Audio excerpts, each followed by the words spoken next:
let's start with the working KDHA budget. We will not be voting on this today. We'll be voting tomorrow. Just a minute.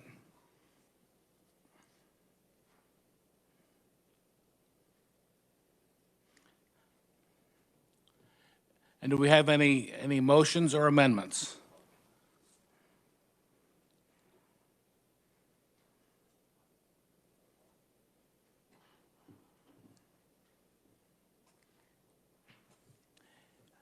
Any motions or amendments or whatever for KDHE?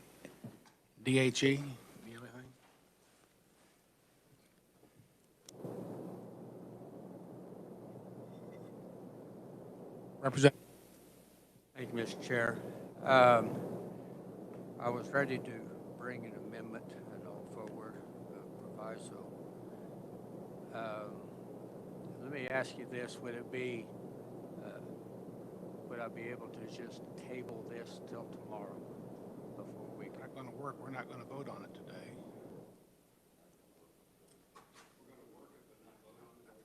Kind of. We're not. Mr. Chair. Go ahead, Victoria. Mr. Chair, I can't hear. Okay.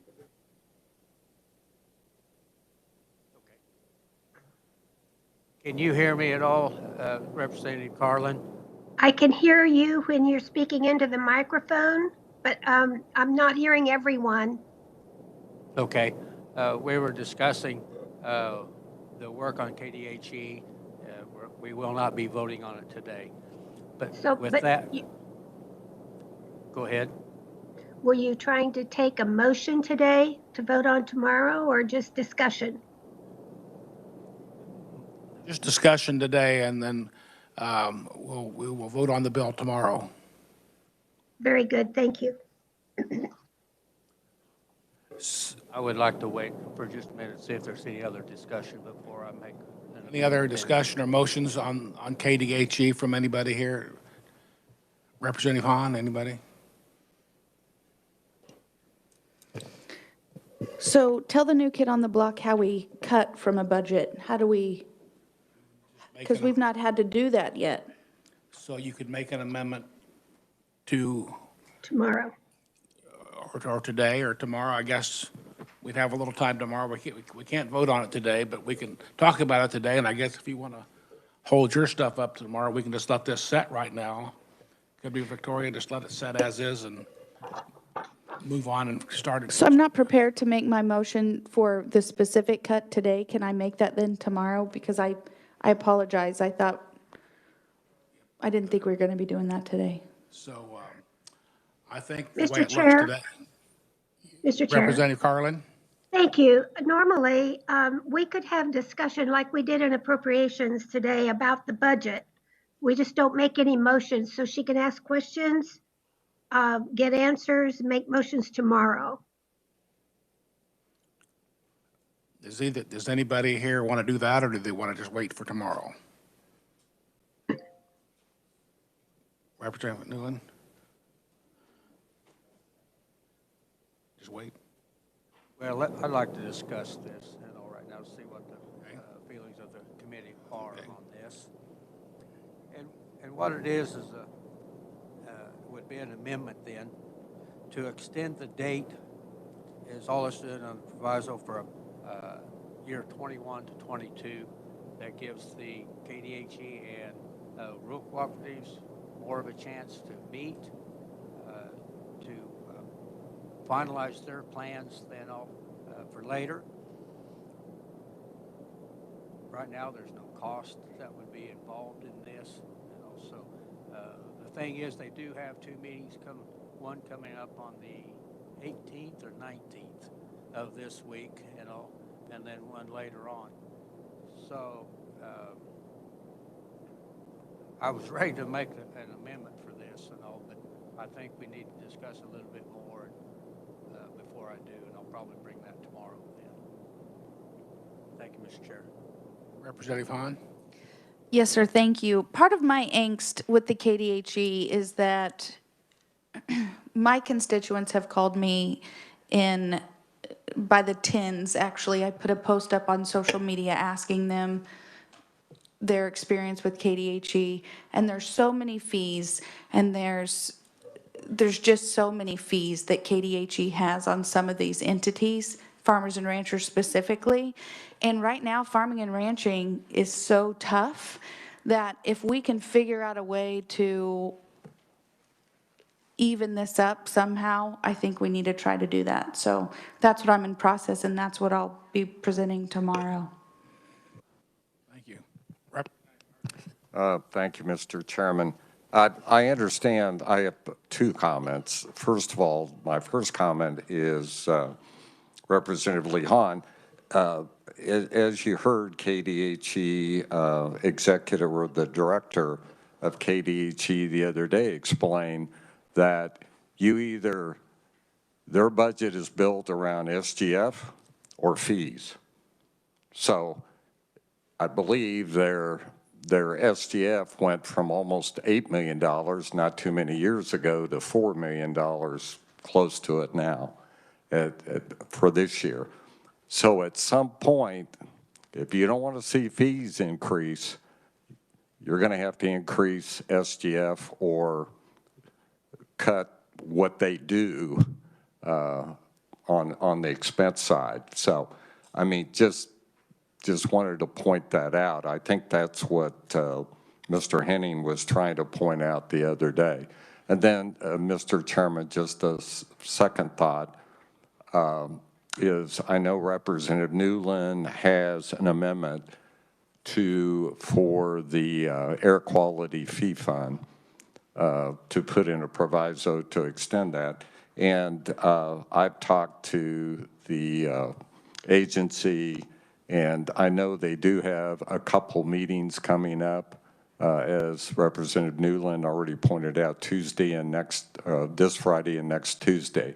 And I just want to urge them to come to some agreement, so maybe we don't have to have this proviso amended into this budget. So that will be my position tomorrow when Representative Newland offers that.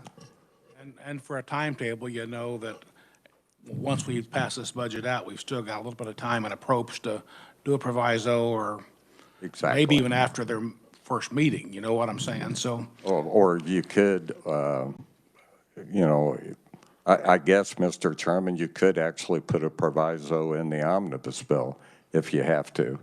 If it takes that long and they're not making any progress, then, you know, we have opportunities, I guess, what I'm trying to say. and as you know, the proviso is good for, what, a year? One budget. So it seems like they've been kicking this can for a while, so it'd be nice if they could work something out. And Representative Hahn, if you see some fees or something that you want to bring to the attention of the committee, that you're more than, it's your privilege. So,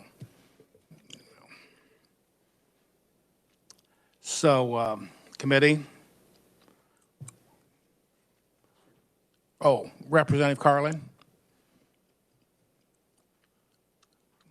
Can't hear you.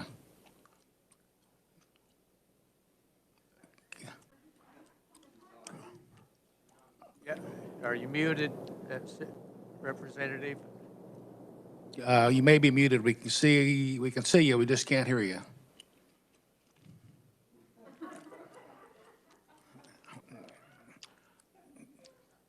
Thank you. So, Representative Garber? Yes, thank you, Mr. Chairman. Possibly, Victoria, could you get us a history of the SGF for the last 25, 30 years and see what it's done?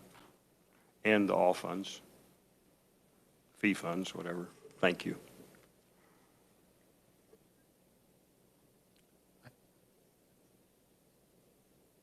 So, any other comments? I think we'll just set this aside for today, and we'll wrap this up tomorrow, and we'll head on to the next agenda is open the hearing on Kansas Department of Wildlife and Parks and Tourism budget. And Victoria?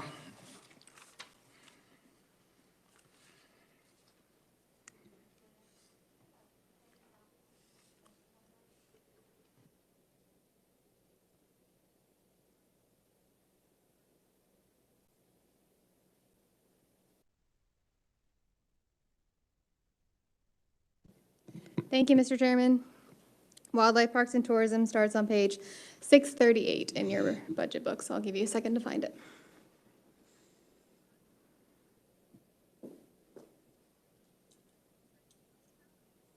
Great.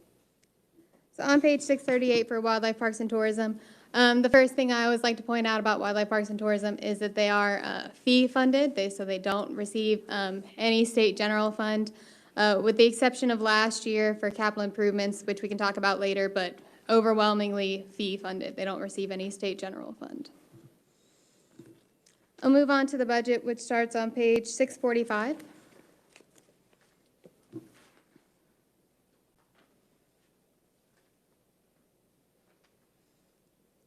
On page 645, looking most of the way down the page, the last full paragraph on that page starts, the agency estimates revised 2021 operating expenditures of $75.6 million, all from special revenue funds. This is an increase of $1.1 million above the fiscal year 2021 approved amount. And that $1.1 million increase comes in a couple of places. The first one you'll find in that contractual services bullet on the bottom of the page. And there was an increase in advertising and contractual services, primarily for the tourism program. Moving on to the next part of that $1.1 million increase, that goes on page 646.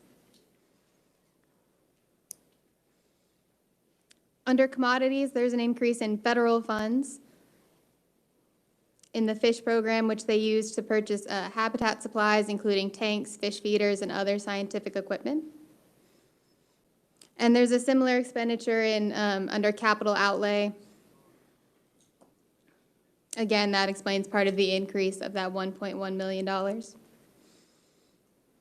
And looking at the paragraph right above the box on page 646, the governor recommends 2021 operating expenditures of $76 million, all from special revenue funds.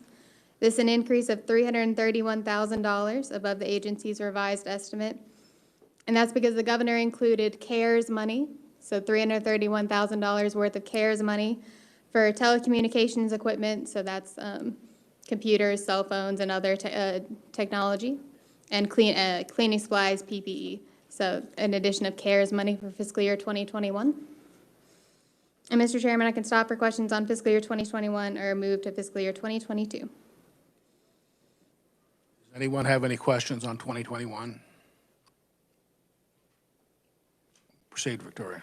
So still on page 646, underneath the box, the agency requests 2022 operating expenditures of $84.2 million, all from special revenue funds. This is an increase of $8.6 million above the agency's 2021 revised estimate. So I just want to point out there's an $8.6 million increase, but $6 million of that 8.6 is increased federal funds. So the majority of the increase is due to increased federal funds in fiscal year 2022. On the next page, page 647, we'll look at that increase a little more closely. Most of that increase is found under contractual services. And there was an increase in expenditures for building and ground maintenance in the public lands program. And then, as I mentioned, that paragraph continues on describing increased federal spending in the wildlife and ecological services programs, which funds wildlife research studies and also habitat restoration work. And again, that's in contractual services on page 647. And looking at right above the box in the middle of the page, the governor recommends 2022 operating expenditures of $79.5 million, all from special revenue funds. This is a decrease of $4.7 million and 12 FTE positions, and that's to move the Division of Tourism from Wildlife Parks and Tourism to the Department of Commerce beginning in fiscal year 2022. And we discussed that when we covered Department of Commerce's budget, but of course you'll see that reflected here. And one more thing on fiscal year 2022 before I cover capital improvements. The agency did have one enhancement request. It's still on page 647. They requested $50,000 from the State Water Plan Fund for their aquatic nuisance species program. And a description of what those funds would be used for, including inspections and decontaminations of boats, as well as hiring technical FTEs to perform those inspections. But the governor did not recommend that enhancement request on page 647. And I'll just cover capital improvements. And capital improvements are towards the back on page 665.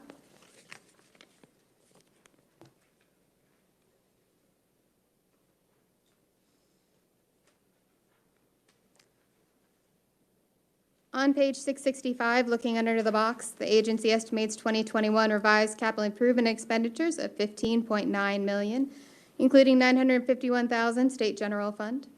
This is an increase of $951,000 state general fund above the approved amount. So as I mentioned in the beginning, Wildlife Parks and Tourism does not normally receive state general fund money. But last year, they did receive $2 million to assist with state park repairs. There was a lot of flooding in 2019, so they received $2 million to assist with the repairs caused by that flooding. And that $951,000 is just what they didn't spend last year. It rolls over into this year, and they'll spend the remainder of that in fiscal year 2021. And you can, on that page, you can also see a description and a breakout of all the agency's capital improvements expenditures. At the bottom of page 665, the governor concurred with the agency's 2021 revised capital improvement estimate. And finally, on the last page, page 666, at the top of the page, the agency requests 2022 capital improvement expenditures of $10.9 million, all from special revenue funds. This is a decrease of $5.3 million and a state general fund decrease of $951,000 below the 2021 revised estimate. As I mentioned, that $951,000 decrease is due to spending the last of that state general fund money for state park repairs. And that $5.3 million decrease is caused by decreased expenditures on parks maintenance, fish and wildlife maintenance. And the governor again concurred with the agency's 2022 capital improvements request. Mr. Chairman, I'll stand for questions on Wildlife Parks and Tourism's budget. Committee, any questions?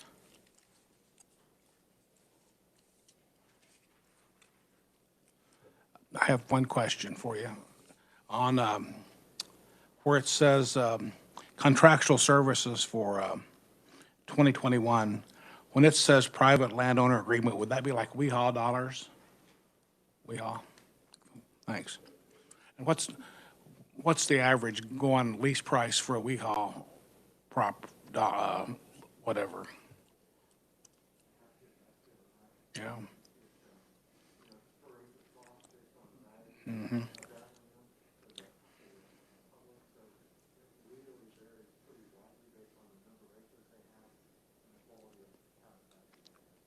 And while you're looking at that, one of the questions, WEHA is your walk-in hunting ground that they lease for people to hunt on. So I just kind of like to know, and maybe some of the others would, what your number of acres leased and just an average. We can just divide the price out or however you want to do it, but close to $1 million, aren't you? Lots of, yeah. Yep. Mr. Chairman, I would add there's on page 642.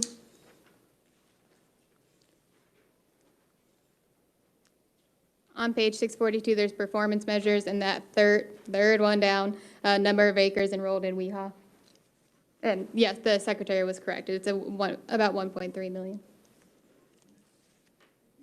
Pretty good deal. So, any questions? Representative Hahn? Thank you, Mr. Chair. Victoria, I'm sure it's here, but I've not found it. Can you tell me where, so if this is a fee-funded agency, where the fees, like what the fees are, and is that somewhere? Because they have so many, there's not a chart like you see in like the veterinary examiners, for instance. So because that would take up pages and pages of how much they have. There is, so if you're more interested in that, then I would have to get back to you.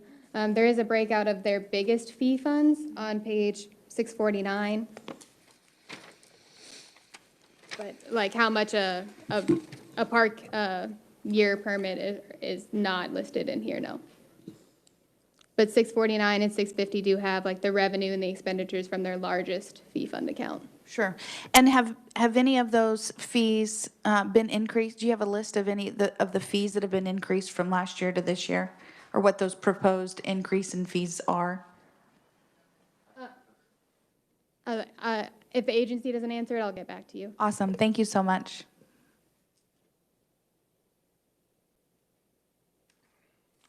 Thank you, Victoria.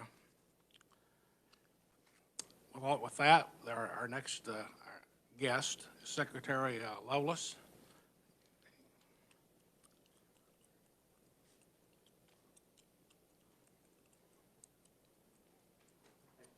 Corbett, thank you. Thank you, Chairman Corbett and members of the committee.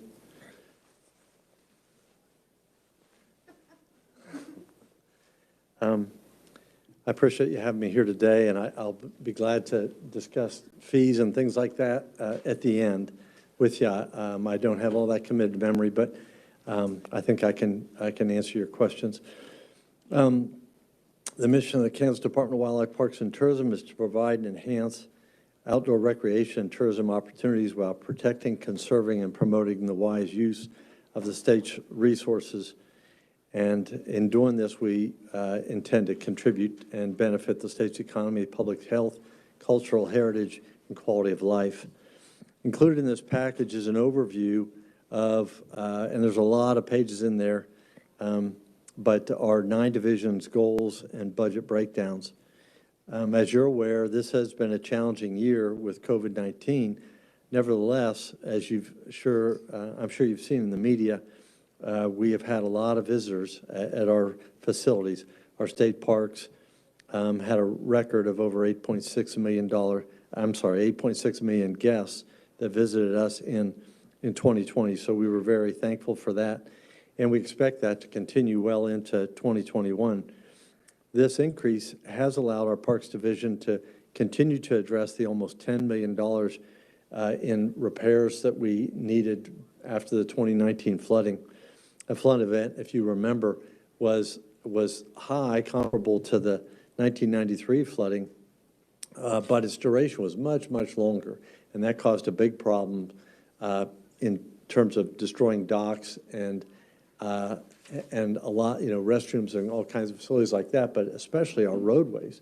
We have about 500 miles of paved roads in our parks, and when they sat underwater for that long, despite the fact that we kept people off of them, it really broke down the base of that, and they have to be replaced. So that was a huge part of that $10 million is just the road repairs alone. And we're doing that in stages, picking the highest priorities first, but it'll take us a few years to get to all those as we continue to try to gather money from different sources to do that. We did appreciate the $2 million that the governor put in the 2020 budget, but we're continuing to use monies that we receive through our normal fees to contribute to that over time. Importantly, as you're aware, we use the fees generated by our parks users as well as fishermen, hunters, to leverage federal funds, right? When each of you buys a rifle or a fishing pole or a boat, some of those tax monies go into a fund, and we use our locally earned money from our participants, our customers, to leverage that federal money and get it back. So that's a really good deal, and that's what we depend on to run the department. We, as Victoria said, about $950,000 is rolled forward to 2021, and that'll mainly go toward Hillsdale, and we're getting close to receiving the bids for that project right now. Wildlife Parks and Tourism in their submission has attempted to properly show and account for federal funds that we receive, but if you do the math carefully, and numbers change over time, and we have tourism budgeted to leave the department in the 2022 budget, but if you look through those accounts, especially in fish, wildlife, public lands, education, you'll see it looks like we've got $10,400,000 more in the budget in those areas. In fact, those are monies we've been receiving for years and using for years. We just didn't realize that we needed to put that in the budget. So what we've tried to do this year is, and we'll do this in the future, is just account for every one of those federal dollars that we get, just so we're as transparent as can be. And if anybody's interested in the way we've managed those funds in the past, we can go back and show you those numbers in previous years too. We just want to be more transparent about that in the future. And nobody's trying to hide anything in the past. It's just as we got to questions about what we have and how we display it, we thought we can do better, and that's what we're trying to do in this budget. We will continue to pursue grant funds that are such an important part of our agency's mission.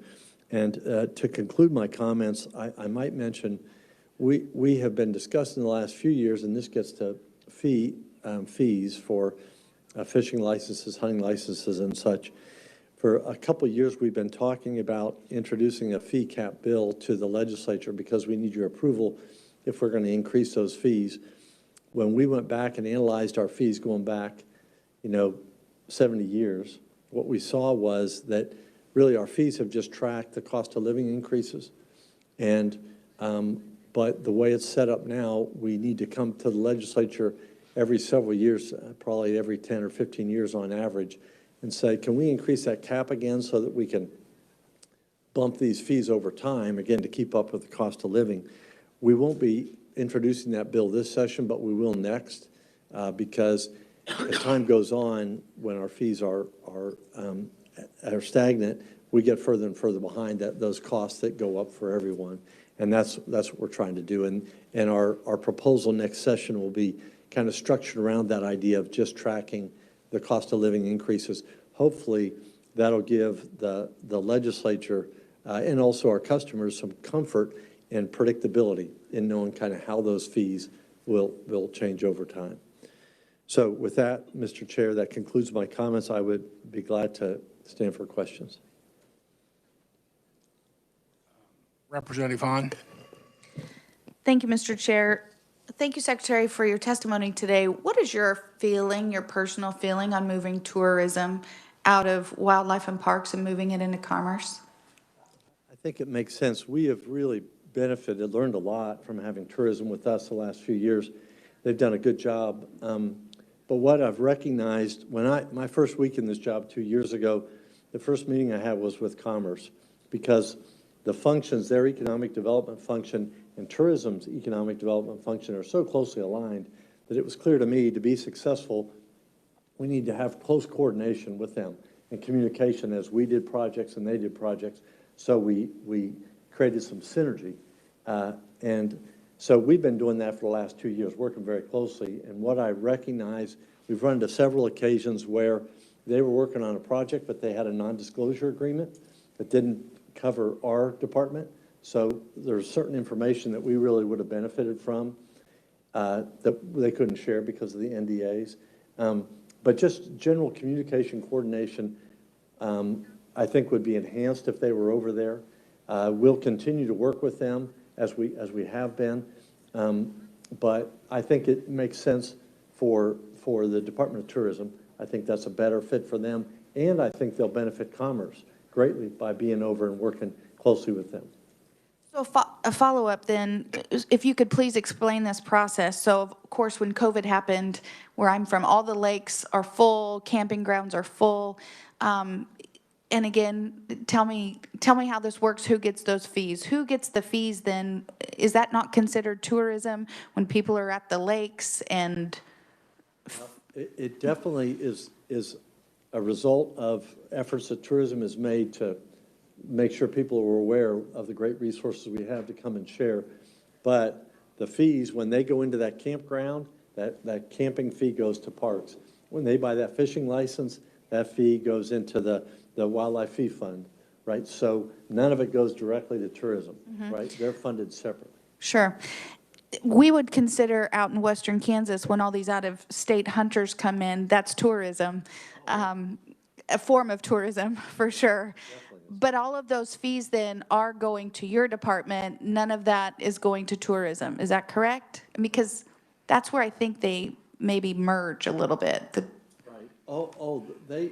They benefit. I mean, you're exactly right. When people go to a restaurant or a lake or a hotel, all that is at least in part a function of the great work that tourism folks do to gather those people up and bring them to Kansas.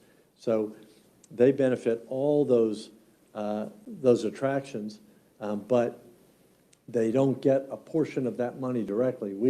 We have taken some EDIF and some other sources of funding for them, but they don't get money off of those venues, right? Like a local Convention and Visitors Bureau would have often a bed tax, and part of that would go to their Convention and Visitors Bureau to fund them. That doesn't work the same way. I mean, we could get a share of that across the state, the bed taxes that would go to this department, which would be a great shot in the arm, but local folks are very careful to try to keep that local, I know. Sorry, so just to recap that then, so let's just say all these out-of-state hunters come in and they are coming to Western Kansas, they're eating in our restaurants, they're staying in our hotels, they're buying permits, so that, all those fees are going to y'all. The restaurant fees, the hotel fees, that's all going to tourism, yes? Those restaurant fees are all going to that local restaurant. But the taxes, well, I guess the taxes would be Yeah, going. bed taxes, for instance, that's a common tax that localities will have to fund their Convention and Visitors Bureau often, and other local initiatives that they have. But oftentimes, it's those funds that support that local tourism effort. Right? Okay. But it stays local. Okay, thank you Yeah, for good explaining question. that. Thank you. You mentioned earlier, you asked a question about fees increasing. We are at our cap. That's why we want to talk about increasing that cap. We've bumped into that for most of our fees. The fees that come to my mind in the last year, we've actually decreased some. What we do is we, like any good business, you look at demand and supply, and we recognize that there were some fees when we analyzed some fees that we had. We think we'd be smart to reduce those because we think we exceeded the price point. One that comes to mind was a non-resident, like short-term license fee. And you do the analysis and recognize we'd be smarter to drop that a little bit. The other thing to recognize is those federal funds aren't just based on the money we raise. They're actually based in part on licenses we sell, the number. And so if we can figure out a way to increase the number of licenses we sell, and so if we're a little overpriced, it makes a lot of sense to drop those down a little bit. The other thing we do in our parks, we have special rates if people stay for 20 days or more a year, then the rest of the year is free. So we have all kinds of things trying to get people to come out and enjoy the facilities. Last question, last comment, maybe. So you've seen a significant bump in revenue then, I would assume, because of COVID? It's helped, and of course our expenses have gone up too. We've had, when other businesses were shut down, we were going full force in the spring, so we had overtime and all the things it takes. We were doing extra cleaning, as you can imagine. Some of our facilities that couldn't be readily cleaned, we shut down certain cabins that had carpet and such. We weren't confident we could effectively clean those, so we said, with the COVID concern, we didn't want to risk any of our visitors' safety. So we made some changes, but we definitely put a lot more effort into cleaning shared facilities more frequently. So our expenses did go up, but with the visitation, our revenue went up also. So we are looking forward to plowing that money back into road repairs and docks and all those kind of things that we still have. As close as Perry, if you go up there, we've still got some camping areas that we still haven't had the money to go in and fix, rewire, and things like that. So we're looking forward to all that. Thank you. County Where are you Carver? from in Western? Oh, excuse me. Ness? Exactly, Ness City, exactly, yeah. So glad that bridge is finally done. Yeah, amen, amen. That's helped movement out there, I know. Yeah, thank you. Representative Garber? Thank you, Mr. Chairman. Thanks for being here, Mr. Secretary. This is not really a budget question, but I know in December, I think it is sometime, people have to call in to reserve places around the lakes. Okay, I've had more than one person call me and say they were ready, and before they even could get on the line hardly, all the places that they wanted were gone. Can you tell me how that works? Yeah, so what we've done, we used to have that process started at midnight, and it was crazy, and it was a crazy hour. So now we start at noon on, I think, the 17th of December. And what we try to design that so that we can spread out those reservations as best we can, but some people are very aggressive, as you recognize. With that said, we still always hold some sites for people who show up, right? We don't reserve all of them because we want to make it so that if people decide that week they want to come in, then they can come in that Friday night or that Saturday. So we try to balance that, but I've had a lot of conversation with people that says you shouldn't reserve them at all, but we recognize people need to plan ahead. They need to plan time off of work and such, and so we're trying to find a right balance. But if you get those calls, I would love it if you would pass those on to me, because we need to hear from those folks to figure out how we can do it better. And the other thing we recognize is it varies throughout the state. Things are a little different in western Kansas when it comes to that than east, although I know when I was in Garden City not long ago, I had a person came up to me where I was sitting. I don't know how they recognized me in Garden City, but they did, and they said, "I want to talk to you about camping reservations," right? And so it was a good conversation. I learned a lot. We need input, and we're trying to make it better and trying to make it fair and balanced. We aren't trying to get every dollar we can, but we really want to have as many people enjoy those resources as we can and not have just a few that are particularly savvy at navigating phone systems and things to get a big advantage. We don't want it that way. Well, full disclosure, one of them was my son and the other one was his friend, but he goes out there almost every weekend to Lake Wilson. He just Wilson. loves it out there. Oh, boy, oh, boy. We went out this last summer and spent a weekend with him. Actually, it was the summer before, I guess, and we really had a good time. But yeah, he was kind of disappointed that he didn't get what he wanted, but. Okay, we'd love his input, and keep going to Lake Wilson. That's where Chad's from. And the walleye population is going to be extraordinary out there this year. It already has a great bass fishery, but the walleye in Lake Wilson are really coming on fast, so it should be fun. Thank you, Mr. Chair. Secretary, I've got a couple of questions for you. Do you happen to know what the physical note would be on that Senate Bill 145, all that, the property you're looking to buy out there in Kingman? You know, we've turned that in. Do you remember, Chad, how much? How many acres it might be, Chad? 493? I think it's just shy of 500, yeah. And if you'd like to discuss that, we'd be glad to share with the committee kind of the basics of that bill, if you'd like. Once we get, eventually, I've got a couple more, then I'll get back to you, Representative. One other item that I've had calls on, you remember, where was it in Kansas where somebody shot a wolf? Was it, Chad, you remember where that is? Waukegan? Okay. And if I remember the article, they said the wolf came from Michigan, from a pack or whatever up there. So my concern is with Colorado stalking wolves now, and South Dakota already putting a season on wolves, kind of what's the department's policy?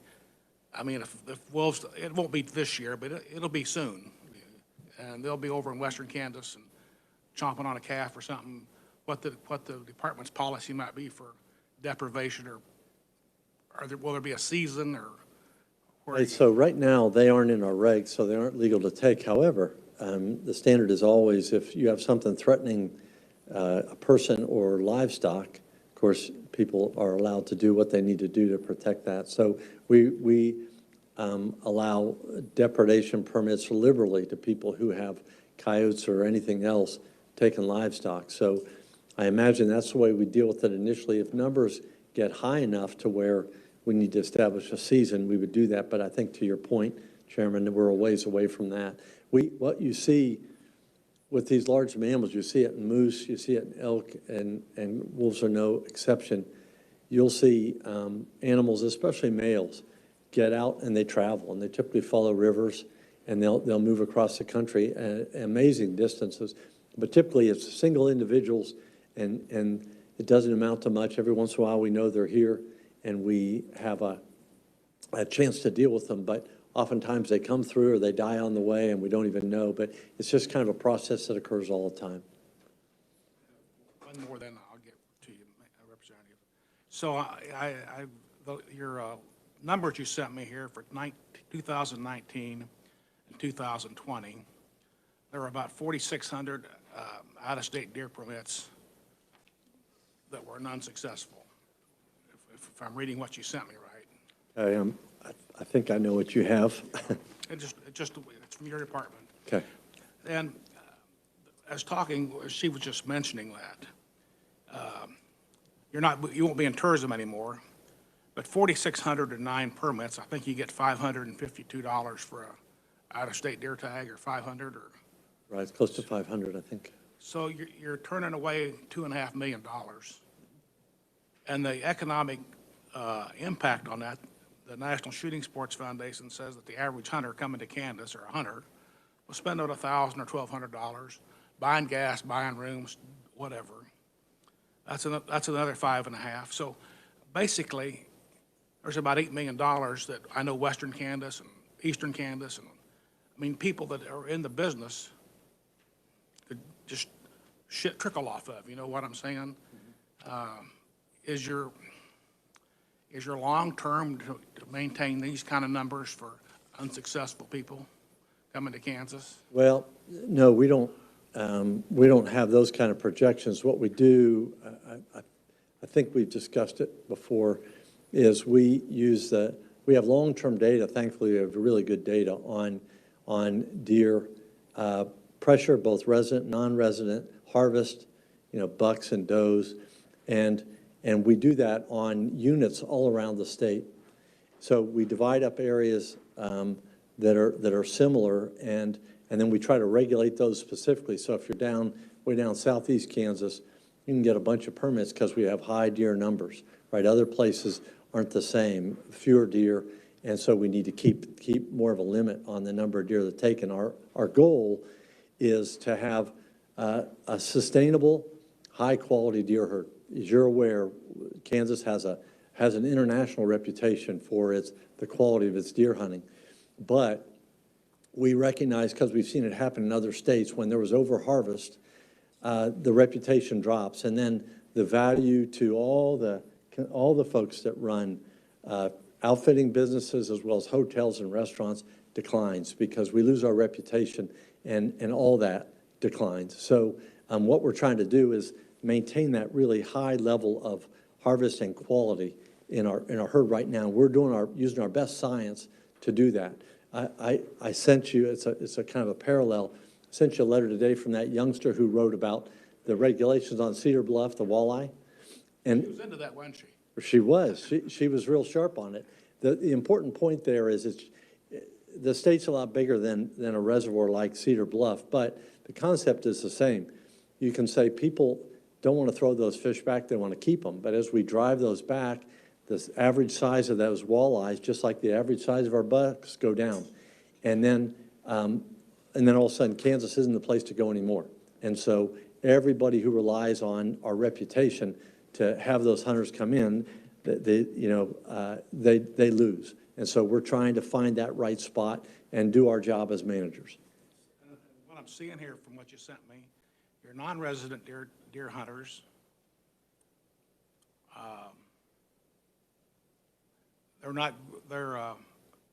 they're somewhat declining. They're hanging in there.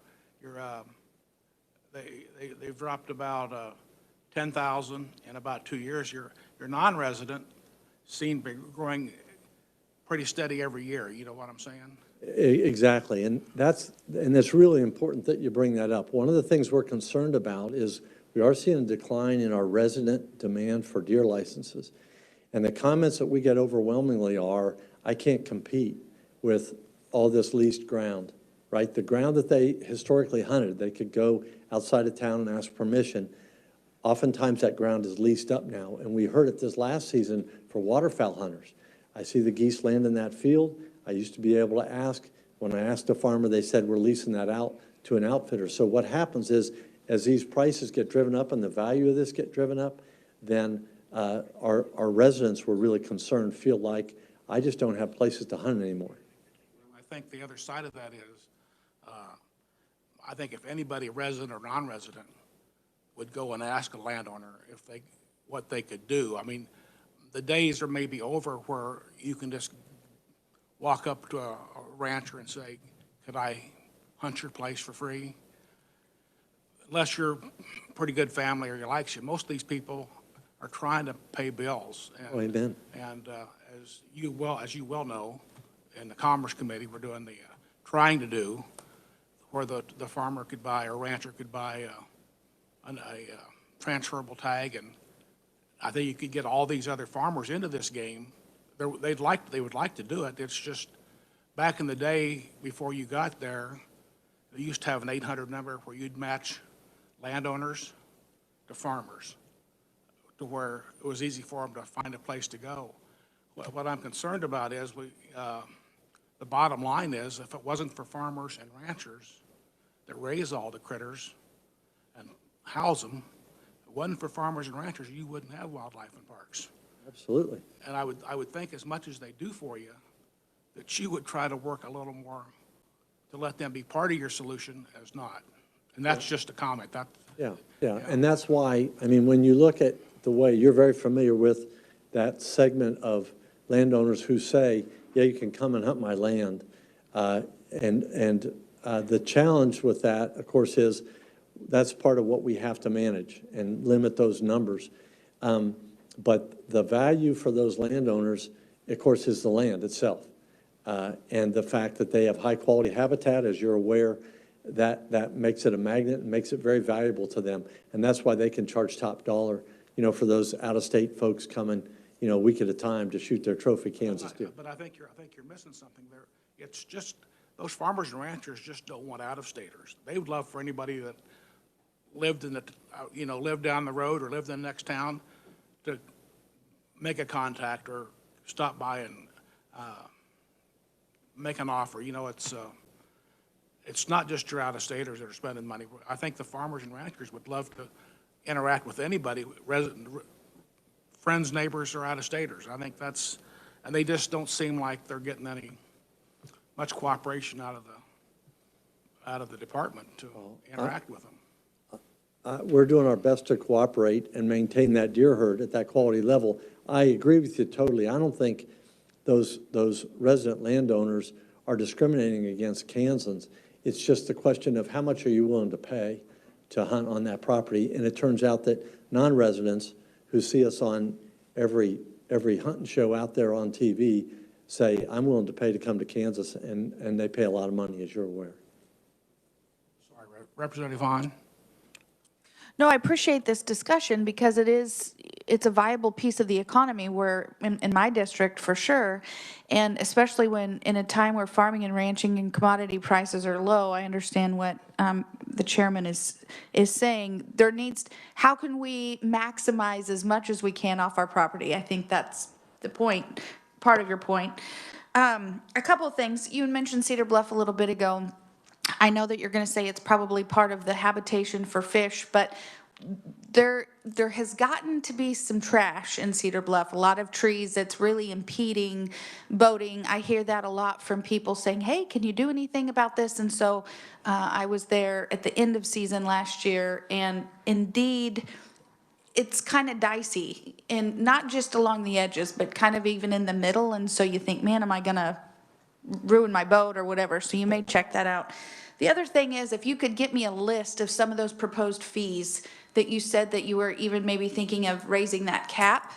And then the last issue, and this is not a budget issue, I apologize, but since you're a captive audience, I'm going to ask you, do you see any battles coming down the pike for the prairie chickens or the black-footed ferrets, which we have to deal with out of western Kansas? I don't know what you mean by battles. We're involved with both of them. We're trying to help, You may be aware the lesser prairie chicken that they have in western Kansas is proposed to get a listing decision this May. So the Fish and Wildlife Service will decide if they recommend, based on population trends, if they think it should be listed as a threatened or endangered species or remain unlisted. So they'll decide that this spring, and we, along with the other 4 chicken states, are that wasn't a joke.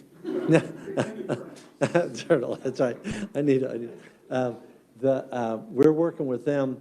We've been working hard to try to help it recover and not need to be listed. We don't want it to be listed, just as, Right. it is such an impediment to not only the oil and gas industry, which is what built our area, but these farmers and ranchers that can't produce on their own land because of an environmental recommendation for a bird that's been there for hundreds of years. It's very frustrating. Yeah, so I'm not familiar with the limits on a farmer or rancher. We work with them a lot in this program we're doing out there, and I'm not aware of the limits you're referring to, so I'd like to hear more about that. But we, as part of that program that we're involved with the western states, the oil and gas industry has paid into a fund so that they can go and do the exploration they want, and it mitigates for the habitat loss in that. So it tries to balance out the impacts they have with helping the chicken and try to have it be a net zero kind of circumstance. So that's what we're trying to do. And so who's making these recommendations? Is this at the state level or is this at USDA? It's federal. It's a U.S. Fish and Or I Wildlife mean US Service. Fish, yes. Yeah. So it's federal. So we've had a voice in that, and we've, like I say, worked really hard to try to convince them it doesn't need to be listed. But ultimately, they're looking at the numbers and the long-term population trends, and that's what they'll make their decision this May on. And so have we submitted testimony from some of those landowners out there? Or I apologize, what does that process look like? So what we've done is this is more information than you want, but they go through a Sorry. process called a species status assessment. And all the states have been involved in contributing to that and wrestled over the numbers, right? Fish and Wildlife Service said, this is what we think is an accurate number of the chickens in these states. And we say, well, we disagree. We think it should be closer to this. So it's been an interactive process to come up with this status assessment that they have. And that's what the listing recommendation will be based on. So we have all been involved in this whole process. Ultimately, it comes down to their recommendation. And then, of course, it'll get litigated. No surprise to you. Right, because if indeed they do come and they say they need to list it, oil and gas doesn't need another hit right now. And it's hugely damaging to that industry, which again is what runs a large part of my district. So is there a way, so besides litigation, if they come back and they say they're gonna list it, is that the only remedy there, is to push it to the judiciary then? Well, so oil and gas has been farsighted. They contributed into this fund, so there are credits already sitting there. So if they want to build another 100 wells, they can do it because they've got the credits listed. Obviously, the price of oil has driven down the demand for more drilling. But when it comes back up, they've got the credits there, and they can go out and do exploration again. So there's no impediments to them because of their participation in this program that we're working with them on. Perfect, we'll look forward to seeing those updates as they progress. Thank you so much. Thank you. Representative Garber? Thank you, Mr. Chairman. Just one quick question. You mentioned to have the people call you, or is there anybody in particular they should talk to or send an email or a letter to? I tell you, it depends on what it is, but I'll give you my card, and Nick can call me, and I'll get them to the right person. All right, thank you. Yeah. Representative Doolan? Thank you, Mr. Chair. Secretary, I have to ask the question in all this. You treat the southeast, because, we're just inundated with number of deer in the southeast quadrant. Yeah, As a producer myself, Right. I would love to get rid of some of these deer. one of the things we're trying to do, and if you come up to other parts of the state where people are making a lot of money because they've got the biggest deer around, it's hard for them to allow folks in to hunt those does, right? That's the key to population control. When people come in from out of state, they are not traveling and spending $10,000 to shoot a doe. But our residents, people like me, would love to shoot a doe, and we have lots of them. And so both to help control the deer herd and to get back to the issue that Chairman Corbett and I were talking about, how we keep our residents included, right? We're trying to foster that and help people. If a landowner tells us, look, I've got more deer and I don't want to just shoot them when they're on my alfalfa in the summer, I'd like to let local people come in. We'd love to work with you to help connect you with people that would like to come in and follow your rules and hunt, harvest some does, and work with you to help solve your problem and, of course, provide a great benefit to residents. Follow up on that, what about on state property then? Yeah, so we obviously allow hunting on our state property and encourage that. Is it your sense that deer are moving from our property and coming and eating your crops? Is that your perception? I don't have a sense that one would be larger than the other, I just know that the numbers are great, on all our property Yeah. down there. Would like to talk to you more about that because that input allows us to fine tune things. We'll be deciding on, we already have a lot of deer that are allowed to be taken down there. I was talking with another representative a little earlier about the same thing. And what we maybe need to get better at is incentivizing people. I mean, we give them permits and permits are cheap, but still the average person down there isn't harvesting 4 or 5 deer. And so it may take more creativity on our part to try to incentivize that for people. I think that's probably correct. Another problem is the lack of processors for the people that are taking these deer. A lot of the local packing plants are not doing that anymore, so it's not very easy for the people that's wanting to take those animals to get them processed. Yeah, we ran into some trouble this last season because while we got some federal money, and I know it was issued through Department of Ag to help out processors, the demand was so high. You all know if you get beef from a local processor, the waiting list is like a year long. And so they said, look, ordinarily, they can make good money during that short deer season because of the different standards for them cleaning equipment. So they could process a lot of deer in a hurry. But this season, we saw some processors. I know my one close to me down in Osage County said not taking deer this season because they were making so much money off beef and hogs, they didn't want to. So it's a challenge, I agree with you. And so we're having a lot of conversation with Department of Ag to try to help solve that. Thank you so much. I appreciate it. Yep. Thank you. Mr. Chair. Thank you. Committee, any further questions? Secretary, thanks for coming. And Chad, if you get something on Senate Bill 145, send it to Victoria, and she'll disseminate it to everybody. So for now, we will close the hearing on All Island Parks. Thanks, guys.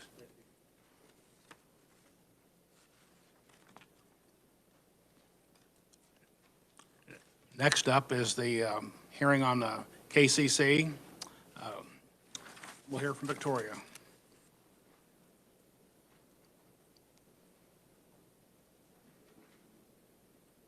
Much time do we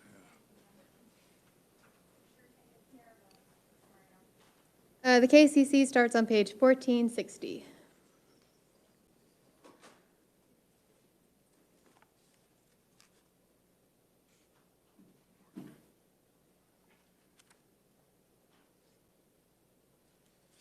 What number is it? 1460. Thank you. So on page 1460, the first thing I'll point out is that the Kansas Corporation Commission is entirely fee-funded, so no state general fund money. And on page 1460, you'll see a short description of what the KCC does. They're the regulatory agency for the safety of public utilities, motor carriers, and oil and gas producers. I'll move on straight to the budget, and that starts on page 1466.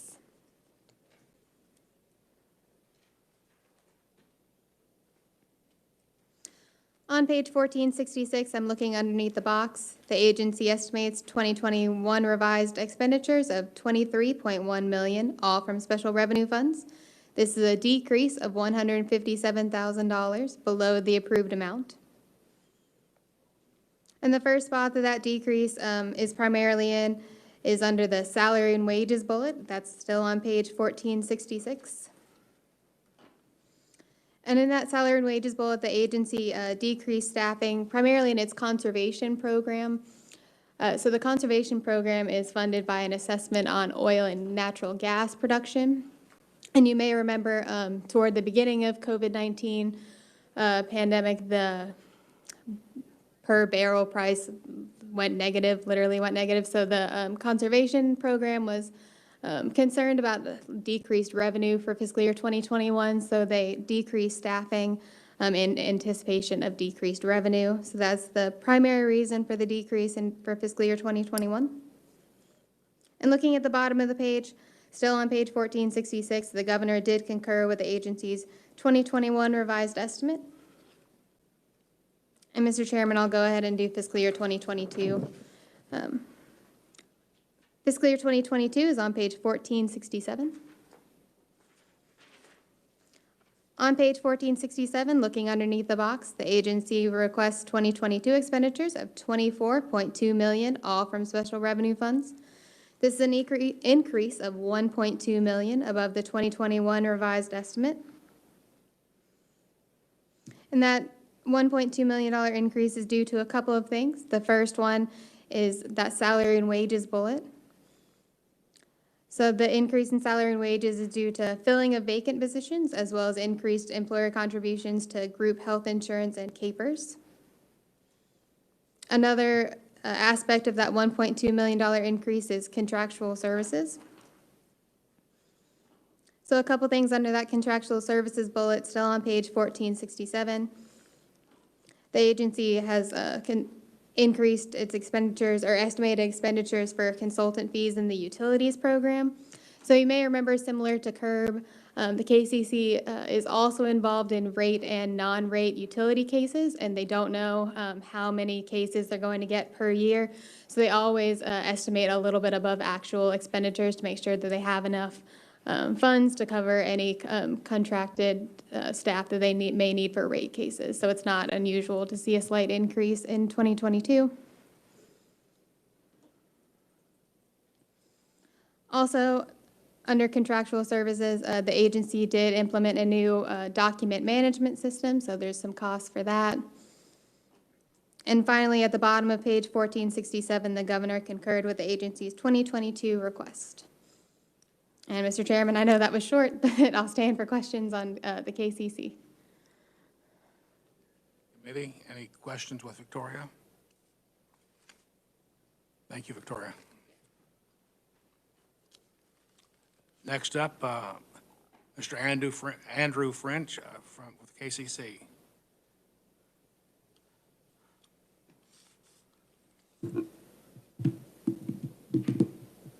Thank you, Mr. Chair.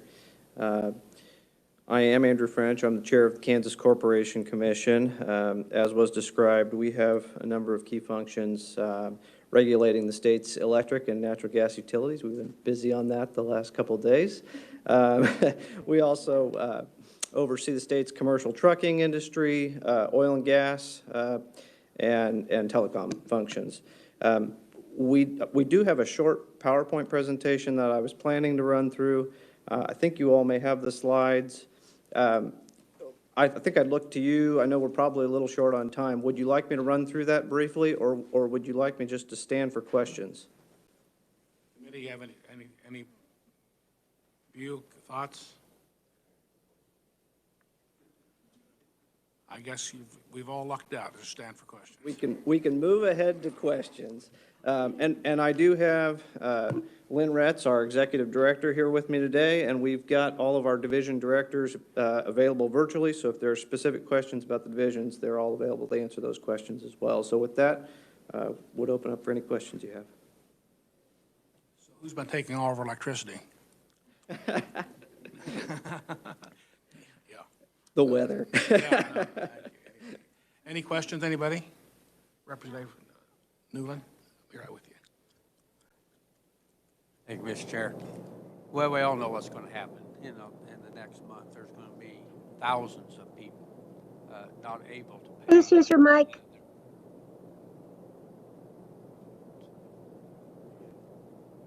Oh. Can you hear me now? Thank you, yes. Okay, you're welcome. Thousands of people are going to be not able to pay their utility bills because of the spike is so great. Why is it so out of whack, I'm going to say, and all these raises and all that? It's unbelievable. So I'm going to give you some high-level information here, and then I'm going to ask Jeff McClanahan, our Director of Utilities, to maybe see if he has something to add on this. First, I'd say that this kind of started, well, and all cascaded from a natural gas issue, natural gas price spikes, which affect both customers using natural gas to heat their homes and our electric companies, which use natural gas to generate electricity. You know, from what we understand, there is supply of natural gas, but it's scarce, and that is driving the price spikes. I would point out the wholesale price of natural gas is completely unregulated. I mean, there is some oversight if there were price gouging. I'm sure that'll be looked at in the future. But there are real drivers driving those prices. Now, let me just speak real high level to utility rates and what we do, because yes, I mean, folks pay for the pipes in the ground, but they also pay for the molecules of natural gas, and that just flows through on the bill. The utility company doesn't get a margin on that. They pass that along. But what I would say is our larger utility companies, they do have really pretty robust hedging practices, and so customers are not going to be 100% exposed to, say $300 per MCF natural gas. They try to store a lot of natural gas. They've got long-term contracts, and then some, yes, is purchased on the spot price. So don't get me wrong, there will be some flowing through.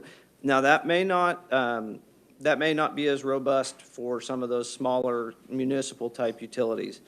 Also on our end, for the utilities that we regulate and we set their rates, there are some tools at our disposal where we can bundle that big price spike that happened in a few days, and we can spread it out so that people aren't hit with that all in, say, their next month's bill, that maybe we spread it out over the course of 12 months or something like that. So there are some tools at our disposal. I'm not meaning to say there's not going to be an impact. And definitely, I think our concern is more for those smaller utilities that may not be doing as much hedging. They may not have the ability that the larger utilities, under our regulation can have to spread out that impact. There are some real concerns, and we're monitoring that. Would turn to Jeff if he has anything to add to those answers. Chair French, I don't really have too much. I think you covered it well, unless there's more questions on what transpired with the rolling blackouts or what's going on with the electricity today. That, very briefly, that was related to a whole host of issues, including what the chairman's talked about. There's been transmission loading, shortage of natural gas for the gas-fired generation. Wind has been very low. It's only been contributing around 8 to 10% of the total generation in the SPP region. There's a number of reasons for that, but one of the primary ones is freezing on some of the wind turbines and transmission loading. At points in time, there's been enough power within Kansas and SPP states north of Oklahoma and Texas to send power down to Oklahoma and Texas to help them, but transmission constraints have limited the ability of the utilities to do that. So that's a really quick overview. We could go on for hours on it, so I'll just leave it at that. And if you have any questions, I'd be happy to answer them. Well, thank you. I appreciate that. My main concern was that can we keep the cost just not so detrimental to most of our constituents. we will do everything the agency can to address that, within our jurisdictional powers, obviously. Thank you, Mr. Chair. Representative Hahn? Thank you, Mr. Chair. Thank you for your presentation. So I would be remiss if I didn't take this opportunity to express some of which my district is, they're calling in. This is really quite ridiculous. It's like we're living in Venezuela. This is unacceptable. And I really think, we hear these other agencies or these other commodities, wind energy, solar energy. We need to go back, and I understand this happens at the federal level, but we need to take away some of these tax credits for this wind energy because obviously it's not working because here we are. And so also, my last comment, I'm for the free market, and so I would not be for regulating this commodity. Thank you, Mr. Chair.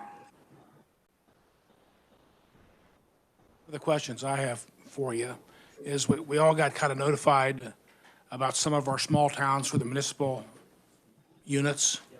And you kind of wonder if these small towns do not lock in commodity because there's a lot of these municipal places do not have like Evergy or whatever. There is no payment plan to get you out of the bind. So there's a lot in my district. I know there's a lot of small towns. So I agree. We've been talking to those folks, even though we don't regulate them. We're talking to all the municipal marketers and the municipal utilities, providing assistance as we can.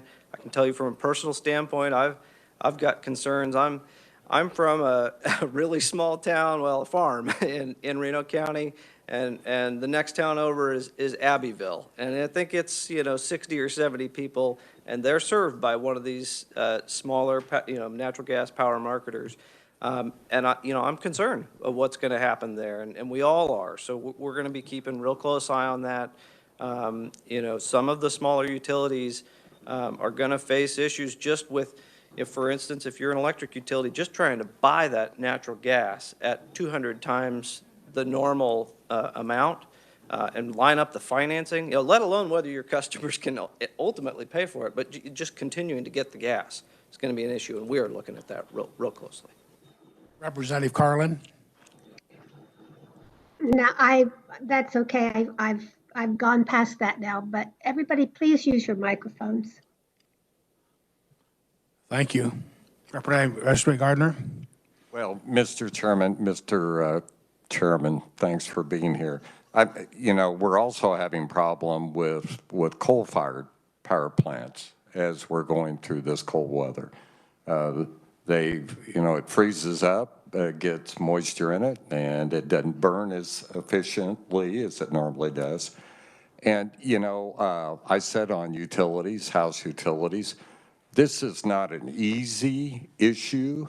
It's very complicated when you bring in the SPP and the way they manage the grid and buy energy on almost a real-time basis. It's not an easy issue to look at or, I guess, describe in so many words, but I can guarantee you, and the chairman will also, I think, back me up, there's going to be a lot of information forthcoming and investigative work on why this happened and how can we avoid it happening in the future. But last comment, Mr. Chairman, we're in a lot better shape. You look at Texas, and they're having blackouts, multiple hundreds of thousands for 24 hours. And everybody complains about our rates in Kansas, and they've complained about them over the last few years. We have Texas, whose lower rates normally in comparison, they're competitive. I mean, they have retail wheeling down there. And I'm going, thank goodness we could be in a similar situation as Texas. So I feel pretty good. Yes, we have 30 minutes, 60 minutes rolling blackouts. It could be a lot worse. And because we have made investments in our transmission across the state of Kansas going into SPP. That's it, Mr. Chairman. I've said enough. That was a great spiel. Well, if I could respond or elaborate, I mean, I will second all those comments. I didn't hear a single thing I disagreed with there. I mean, one, it could be worse, and we are doing this in a controlled fashion. Nobody likes a blackout, but it's not controlled in Texas, and we are able to control it. I think the bigger point, though, is it is an all of the above issue. I mean, there is some freezing up with the wind.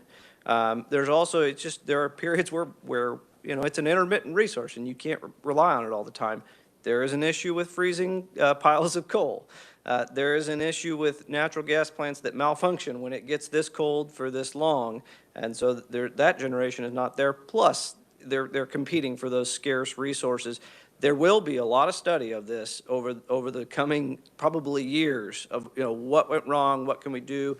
Do we need to build more transmission and strengthen the grid? Do we need to build more generation resources?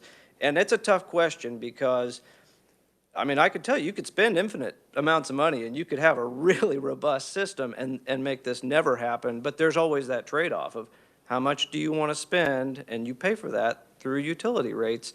I think there are things we probably should be doing more than what we're doing now, but we have to find that spot where this is the amount we want to do.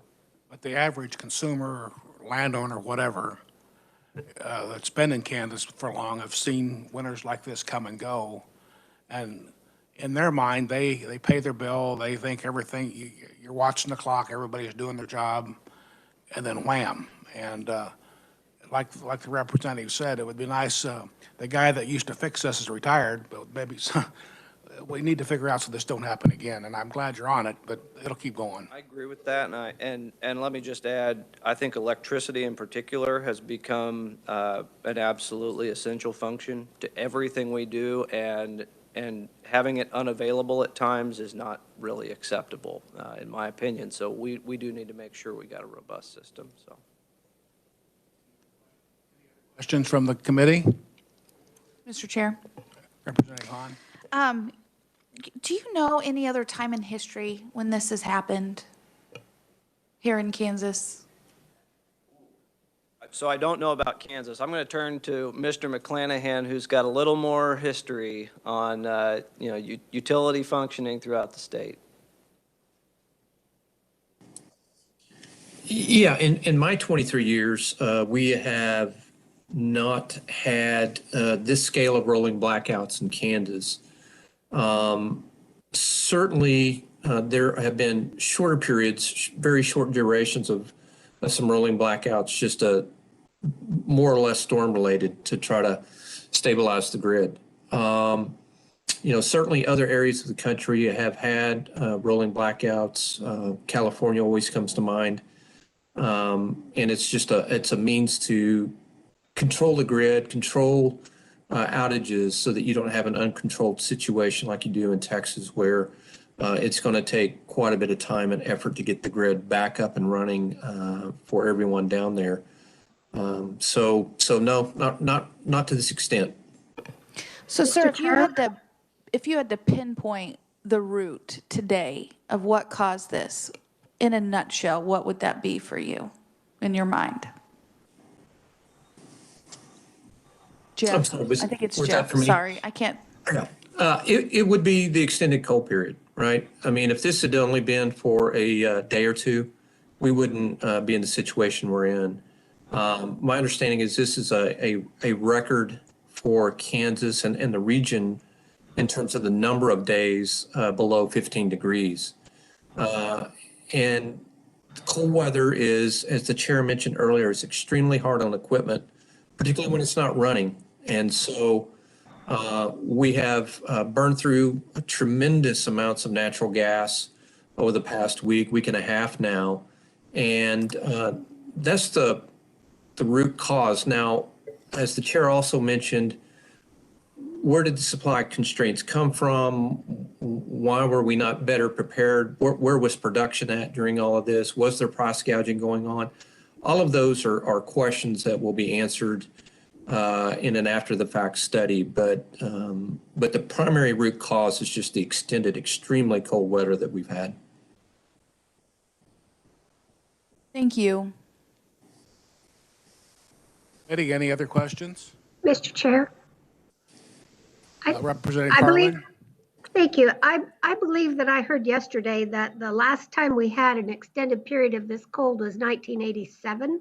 I don't know if anybody can verify that. I believe I was told that yesterday and by the governor's announcements. And just think about how much more we depend on electricity and energy now than we did in even 1987, which isn't 100 years ago. It's about 40.